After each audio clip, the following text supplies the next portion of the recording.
नन्हा शेर और जंगल का सबसे बड़ा राज। एक घनहरा बड़ा जंगल था जिसका नाम था मुस्कुराता जंगल। इस जंगल में सब जानवर खुश रहते थे क्योंकि वहाँ हर सुबह दरख्त खुद ही गुड मॉर्निंग कहा करते थे। इसी जंगल में एक नन्हा सा शेर रहता था, इसका नाम था शेरू। शेरू बहुत प्यारा था मगर थोड़ा सा डरपोक भी। वो जोर से दहाड़ने के बजाय छोटी सी मियाऊ जैसी आवाज निकालता था। एक दिन जंगल में अजीब बात हुई। सुबह सूरज नहीं निकला, आसमान उदास था और परिंदे खामोश थे। शेरू ने हैरान होकर पूछा, आज सब इतने खामोश क्यों हैं? बूढ़ा कछुआ बोला, बेटा जंगल की खुशी की रोशनी गायब हो गई है। जब वो रोशनी नहीं होती तो जंगल उदास हो जाता है। शेरू के दिल में हल्की सी हिम्मत आई। इसने कहा, मैं वो रोशनी वापस लाऊंगा। सब जानवर चौंक गए। तुम इतने छोटे से? बंदर हंसने लगा।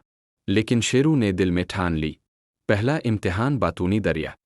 शेरू चलता चलता एक दरिया के पास पहुंचा। वो दरिया बातें करता था।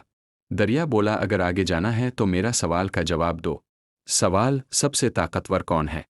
शेरू ने थोड़ा सोचा और बोला, जो दूसरों की मदद करे वो सबसे ताकतवर होता है। दरिया खुश होकर चमकने लगा और रास्ता बन गया। दूसरा इम्तिहान, सोता हुआ दरख्त। आगे एक बहुत बड़ा दरख्त सो रहा था और रास्ता बंद था। शेरू ने प्यार से कहा, चचा दरख्त उठ जाए, पूरा जंगल अब की वजह से रुका हुआ है। दरख्त जमाई लेते हुए उठ बैठा, हुआ इतनी प्यारी आवाज ने तो मुझे जगा दिया। रास्ता खिल गया। तीसरा इम्तिहान, मकड़ी का जाल। आगे एक मकड़ी का जाल था जिसमें एक नन्ही तितली फंसी हुई थी। शेरू डर गया मगर फिर इसने हिम्मत की। आहिस्ता आहिस्ता जाल काटा और तितली को आजाद कर दिया।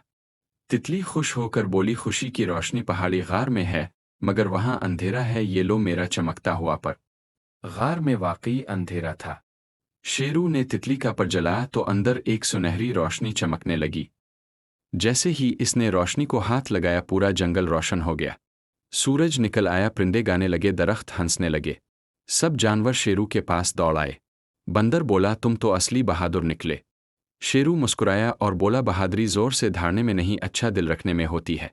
और इस दिन के बाद शेरू डरपोक शेर नहीं बल्कि जंगल का सबसे बहादुर हीरो बन गया।